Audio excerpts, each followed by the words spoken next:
The Ten Commandments are about how we love God and each other. But why the Ten Commandments?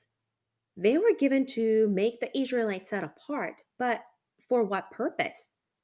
Here's why. Back in the garden, humanity lost access to God and eternal life.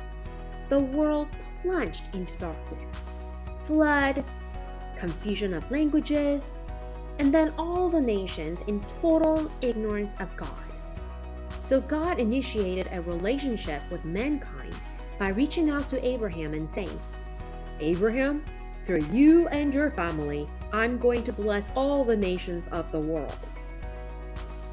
Abraham had Isaac, Isaac had Jacob, and Jacob had blah blah blah blah blah blah blah. And now we get to Moses and the children of Israel at Sinai. God gave the Israelites the Ten Commandments so they could live for God. Then God said, Children of Israel, I'm going to make you a kingdom of priests and a holy nation.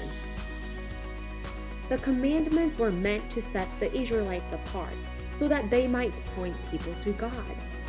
By submitting to these commandments given at Sinai, Israel would live very differently from other nations and thus reflect God's wisdom and greatness to the surrounding nations.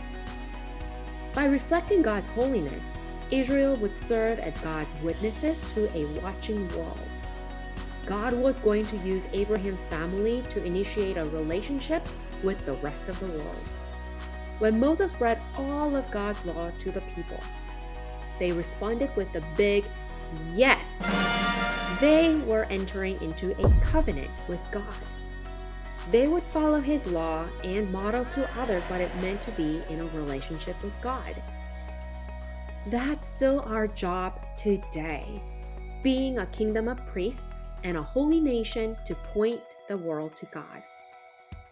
God initiated a relationship with you through the efforts of others and now wants to use you as a part of his plan to start relationships with those around you.